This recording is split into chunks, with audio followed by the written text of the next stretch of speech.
Okay, so welcome back to this next video in which we are discussing pain and analgesic drugs. Okay, so in the previous video what we saw was that nerve growth factor, this component of the inflammatory milieu, was capable of sensitizing primary nociceptive neurons in two quite distinct ways. Okay, so let's just go over the things that nerve growth factor did again, because I now want to stress something that I didn't stress in the previous video, which is a distinction between the two major mechanisms by which nerve growth factor acts. Okay, so one of the components of what nerve growth factor did was it increased the expression of the subunits for the receptors for the noxious stimuli in the actual nociceptor at the end of the primary nociceptive neuron. Okay, so for instance, it upregulated the expression of TRPV1 receptor subunits. It also upregulated the expression of P2X3 receptor subunits and also ASIC3 subunits. And what that does is now it means that the nociceptor is going to be more sensitive to the noxious stimuli, and that when the noxious stimuli is present, you're now going to generate a bigger receptor potential, and therefore you're going to get more rapid firing of action potentials, and that leads to hyperalgesia. Okay, now all of these are an example of what we would call peripheral sensitization. And most of the other mechanisms that we've talked about in inflammatory pain, when we've been talking about the sensitization of nociceptors, those are also peripheral sensitization. It involves the nociceptor at the end of the primary nociceptive afferent becoming more sensitive to the noxious stimuli. Okay, so that's what is meant by peripheral sensitization. Okay, but then we saw something that is very different from everything else that we've seen, okay, which is a phenomenon that I now want to dwell on a little bit more. Okay, so we saw that nerve growth factor also increased the expression of brain-derived neurotrophic factor, BDNF, by these primary nociceptive afferents. And BDNF went the opposite way. It didn't go down the peripheral process of the primary nociceptive afferent. It went up the central process of the primary nociceptive afferent and into the axon terminal of our primary nociceptive afferent, wherever it is in the dorsal horn. Okay, so the BDNF comes here. And the BDNF is then used as an additional peptide neurotransmitter that will be released by this axon terminal every time this axon terminal receives an action potential coming up it. Okay, and what that means now is if I draw the dendritic spine of the second order spinothalamic projection neuron here, basically now we're going to be releasing more neurotransmitter onto this second order spinothalamic projection neuron dendritic spine here now. Okay, so every time an action potential fires here, we're going to be releasing more neurotransmitter because we're going to be releasing BDNF as well. Okay, and BDNF also has a depolarizing effect on this postsynaptic dendritic spine here. So what that means is that now the amount of excitatory postsynaptic current, the amount of EPSC, which stands for excitatory postsynaptic current, that you're going to generate every time this axon terminal here fires an action potential is going to be greater. Okay, so it's going to have a greater effect on the postsynaptic spinothalamic projection neuron, basically. So this is excitatory postsynaptic current. So this is mainly sodium ions, but maybe some calcium ions as well. Okay, right, which means that now this second order spinothalamic projection neuron is going to be more likely to fire an action potential. Remember again, an action potential is unlikely to be generated in the dendritic spine. There will be a certain portion of the second order spinothalamic projection neuron where the action potential will be generated, and it's usually the axon hillock. Okay, so if I just draw a little picture of this, here is our cell body of our second order spinothalamic projection neuron. Here are the dendrites, which will be covered in dendritic spines and will have synapses on them. Okay, usually it's the beginning of the axon here, which is a special region known as the axon hillock, where the action potential actually begins. Okay, so all of the excitatory postsynaptic current from all of the dendritic spines of all of these dendrites will be coming to the axon hillock, and it will be summing there, and then if that mounts up to a great enough depolarization of the electrical potential difference across the cell membrane at the axon hillock, then the axon hillock will generate an action potential which will propagate along that axon all the way up the spinothalamic tract up into the thalamus. Okay, right. So basically, to sum this up, what we now have is each one of these primary nociceptive afferents is going to generate a bigger response in the second order spinothalamic projection neuron. It's going to generate more excitatory postsynaptic current, basically. Okay, and that means that this one has a better chance of actually inducing an action potential in the second order neuron. Notice how different this is from these mechanisms here. This was about sensitizing the nociceptor to noxious stimuli, making an action potential more likely to be fired in the primary nociceptive afferent. This is about making an action potential more likely to be fired in the second order spinothalamic projection neuron, okay? And this sort of a sensitization of the pain pathway is what's known as central sensitization. So peripheral sensitization refers to the sensitization of the nociceptors to noxious stimuli. Central sensitization is all about strengthening these synapses between the axon terminals of the primary nociceptive afferents and the dendritic spines of the second order spinothalamic projection neurons. Okay, now, what I want to turn my attention to now is another mechanism of central sensitization, which is usually going to be employed in inflammatory pain states, okay, which has a role again in strengthening these synapses. And really, it is just long-term potentiation of the glutamatergic synapse. Okay, so remember these synapses use a huge number of different neurotransmitters, but the main two are glutamate and substance P, but now we're also employing BDNF. Okay, basically you can strengthen the glutamatergic signaling between these. Okay, you can strengthen the effect that the primary afferent neuron's axon terminal will have on the dendritic spine, even just with the glutamate neurotransmitter. So forget the peptide neurotransmitters, the glutamate alone is now going to have a greater effect. Okay? And this is very similar to a phenomenon that's found all over the place in the central nervous system, known as long-term potentiation. For some reason, it's not really called long-term potentiation at these synapses between the primary nociceptive afferents and the second-order spinothalamic projection neurons, but it is long-term potentiation.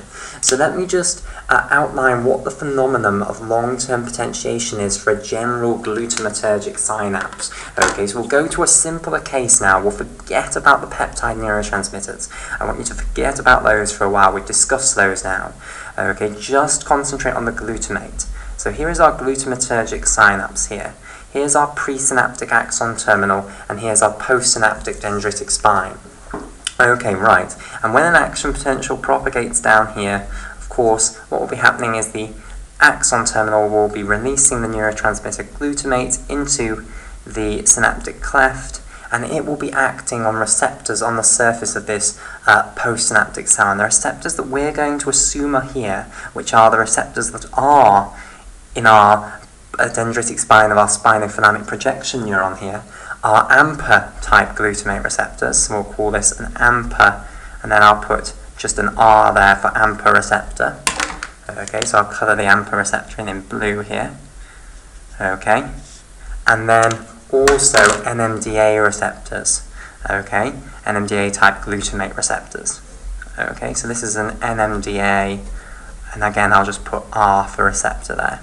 And we'll colour in the NMDA receptors in green. Okay, so now let me just crudely describe what the experimental phenomenon of long-term potentiation is. Okay, so let's say you stimulate this presynaptic neuron, okay? So an action potential fires along this presynaptic neuron, and it's just one action potential in isolation. It will cause a certain amount of glutamate to be released into the synaptic cleft, and this will generate a certain amount of excitatory postsynaptic current in this postsynaptic dendritic spine here, okay? That's all good, that's very simple. Okay, now what we're going to do is we're going to do something rather strange. Okay, what we're going to do is we're going to stimulate this neuron continuously to fire action potentials. Okay, so we're making it fire action potential after action potential after action potential after action potential at a really high frequency. Okay, so we make this neuron, this presynaptic neuron, fire high frequency action potentials. Okay, right. So we do that strange thing to this setup. We make this one fire high frequency action potentials, and then we leave it for a while. Okay, and then we come back later on, and we stimulate this presynaptic neuron again. Okay, we make it fire a single action potential in isolation, just as we did in the first ever experiment we did. Okay, and now again glutamate is released. It acts on the receptors on the postsynaptic dendritic spine, and now you get a bigger excitatory postsynaptic current. Okay, so even though we're doing the exact same thing, which is sending a single action potential in isolation, the amount of excitatory postsynaptic current it will produce in the postsynaptic cell is going to be much bigger, following this strange thing that we did in the middle, which was we stimulated this at really high frequency. Okay, and this is a phenomenon known as long-term potentiation. Okay, so let me describe to you very basically what the mechanism, what is understood of the mechanism of long-term potentiation. I'm afraid it is still a little bit woolly, okay? This is an area of very much so active research because of how important we believe this is in memory, okay? So this is a phenomenon that is still researched hugely. Okay, right. What then happens? Okay, so we'll start off with that first experiment that we do, where we just fire a single action potential in isolation. It releases a certain amount of glutamate into the synaptic cleft, and then what this does is it acts on these receptors. It's going to bind to AMPA receptors and NMDA receptors. It's going to cause conformational changes in both of these receptors. However, normally, when you just send a single action potential in isolation, the only ones that are going to open are AMPA receptors. Okay, so the AMPA receptors are now going to open and allow sodium into the cell. So let me just draw this postsynaptic cell larger here. Okay, and I want to explain why the NMDA receptors don't normally open. Okay, because this is a really important concept. Okay, so the AMPA receptors do open, and they're going to allow sodium into the cell, which will obviously form a little excitatory postsynaptic current. And this is this initial excitatory postsynaptic current that we have firstly. Okay, right, now, why do the NMDA receptors not open? Well, basically, the glutamate binds, it does cause conformational changes. The pore does open, but it's blocked, basically. It's blocked by a magnesium ion. So even before the NMDA receptor has opened, there is a magnesium ion sitting ready to block the pore right up here. Okay, it's attached to the NMDA receptor already, so here is a magnesium ion here, and it's an extracellular magnesium ion at the moment. Okay, so here is the extracellular magnesium ion which is blocking the NMDA receptor. Okay, and I want to stress, even before the glutamate has arrived and caused the conformational change in the NMDA receptor, the magnesium ion is already sitting at the extracellular aspect of the pore and is blocking it, well, ready to block it when it opens. Okay, now what's going to happen is when the glutamate binds to the NMDA receptor, it will cause conformational changes that will open the pore up even more, but the magnesium ion stays there, and so nothing can come through here. Now, why is the magnesium ion there at all? Well, basically it's because of the electrical potential difference across the cell membrane. Remember, the electrical potential difference across the cell membrane at resting state is usually around negative 65 millivolts, meaning that the intracellular compartment's electrical potential is 65 millivolts lower than the extracellular compartment's electrical potential. Okay, magnesium is a divalent cation. It wants to go where the electrical potential is lower, which at the moment is the intracellular compartment. So that's why it's trying to get through the NMDA receptor. It's sort of lodged in this pore and it's got stuck effectively. It can't get through, but it's being pulled in that direction by the electrical potential difference, the electrical gradient across the cell membrane.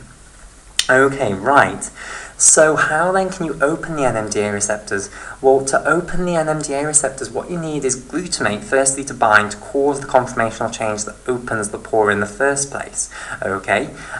But you also need to depolarize the electrical potential difference to get the magnesium ion out of the NMDA receptor, basically, okay? So you don't have to take it up to positive levels, okay? I think you generally have to take it up to around negative 20 millivolts in order to get the magnesium ion to leave, basically, okay? So you don't have to take it to positive, that's the key thing. So if you take it up to negative 20 millivolts, then it will still mean that the intracellular compartment's electrical potential is lower than the extracellular compartment's, but now it will only be lower by 20 millivolts, so the driving force on that magnesium ion will be much lower. Okay, now it can basically cleave off, basically, and go back into the extracellular fluid. And then the pore will be open. When you have both the glutamate and the depolarization, then the pore will be open. And the key thing is that when the NMDA receptor is open, it conducts not only sodium ions, but also calcium ions. It's very conductive for calcium ions. Okay, right. So, coming back to this first experiment then, when we just send a single action potential in isolation here, okay, what happens is you release a certain amount of glutamate into the synaptic cleft. This binds to the AMPA receptors and the NMDA receptors. It opens the AMPA receptors, causing this depolarizing current of sodium. It causes conformational changes in the NMDA receptor, which open the pore already, but the magnesium ion is still there blocking the pore, so it's useless that the pore has actually opened. The magnesium ion is blocking it. Okay, so it's not letting anything through. Okay, and you might ask, but surely this is now going to depolarize the electrical potential difference across the cell membrane, and therefore eventually this one will open. But basically, when you just fire one action potential, the amount of excitatory postsynaptic current that comes in through the AMPA receptors is not enough to depolarize the electrical potential difference across this cell membrane up to negative 20 millivolts. So you don't ever open the NMDA receptors. The glutamate is then removed from the synaptic cleft, and of course then the AMPA receptors and the NMDA receptors no longer have the glutamate bound, and then they go back into the shut state. Okay? So that's what happens normally. Only the AMPA receptors open and they produce a little depolarization, and it's not big enough to force this magnesium ion out of the NMDA receptors. So the NMDA receptors don't usually conduct anything. Okay, now let's think about our high frequency action potential stimulation that we do in the middle. Okay, now what we're going to do is deliver action potentials down this neuron very, very rapidly in succession. Okay, so this means you're going to be releasing glutamate after glutamate after glutamate after glutamate after glutamate. So you're going to be forcing the AMPA receptors to open, open, open. And basically you'll be doing it so rapidly that the current or the sodium ions that have come in will not have had time to all be removed. Okay, so normally if you fire action potentials in very slow succession, so you fire one and then wait ages and then fire the next one, this neuron will have recovered basically. Okay, its electrical potential difference across the cell membrane will have gone back to resting membrane potential. So let me just draw a graph for this. Okay, so once again here is our graph of VM, electrical potential difference across the cell membrane against time. So we start off at negative 65 millivolts. Okay, whoops. So when you deliver a single action potential, what might happen is you get a little depolarization across the cell membrane of this postsynaptic dendritic spine here. Okay, then what will happen is this will gradually go back down when the glutamate is gone, and then of course the equilibrium mechanisms will return you back down to resting membrane potential now that the conductance across the cell membrane has returned back to its normal state. Okay?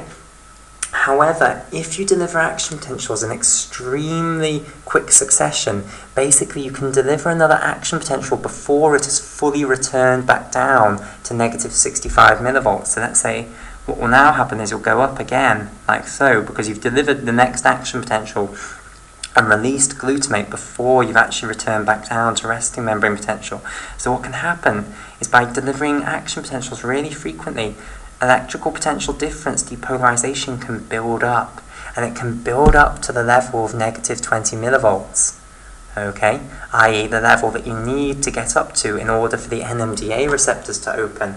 So by delivering these very high frequency action potentials, the depolarization of the electrical potential difference that you produce in this dendritic spine of this postsynaptic neuron, these can build up basically to an actually quite decent depolarization, i.e. it can get to the level where you're actually forcing this magnesium ion out. And therefore what will start happening is when you release glutamate again, the NMDA receptors will this time open and they will allow in the calcium.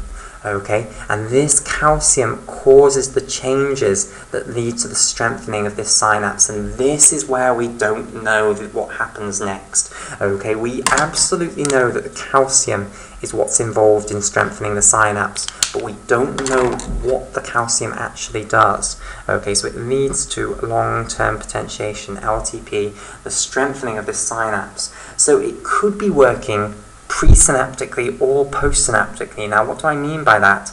Either this calcium signal in the postsynaptic neuron could be affecting things in the postsynaptic neuron, which is seen in many cases. Okay, so for instance, it could be increasing expression of AMPA receptors on this postsynaptic neuron, okay, which will mean that every time glutamate now is released, you're going to get more AMPA receptors opening and therefore more excitatory postsynaptic current. That would explain long-term potentiation. That would be an example of a postsynaptic mechanism.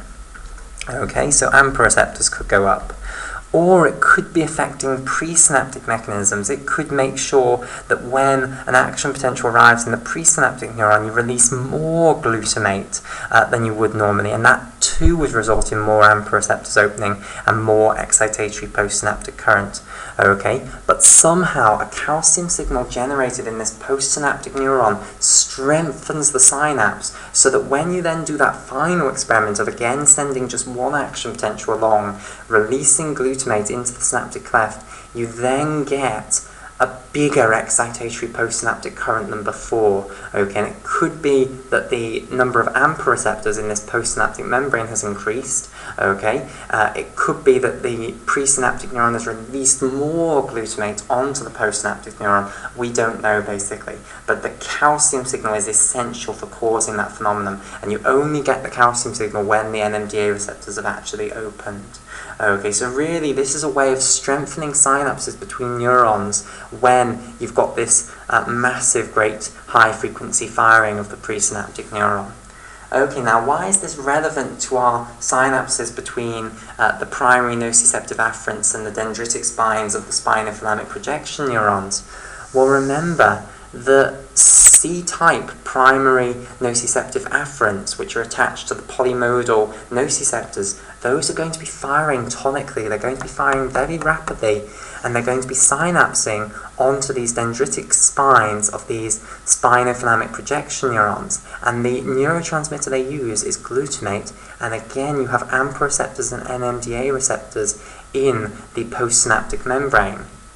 Okay, so basically the idea is that these glutamatergic synapses can undergo long-term potentiation, basically, independent of the central sensitization mechanism that we've seen through BDNF.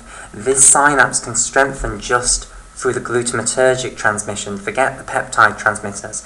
Okay, the glutamatergic transmission is going to strengthen, so that again, the axon terminal here is going to have a greater chance of inducing an action potential in this second order neuron, because the amount of excitatory postsynaptic current that is produced in the postsynaptic dendritic spine every time the presynaptic axon terminal fires an action potential is now going to be greater. Okay, so that's another mechanism of central sensitization, and because of the tonic rapid firing of C-type primary nociceptive afferents that occurs in inflammatory pain, you're going to get this phenomenon occurring between those two neurons, the axon terminal of the primary nociceptive afferent and the second order spinothalamic projection neuron. And that also is going to result in the second order neurons becoming easier to excite by the primary nociceptive afferents. And again, that's going to result in the sensitization of the pain pathway.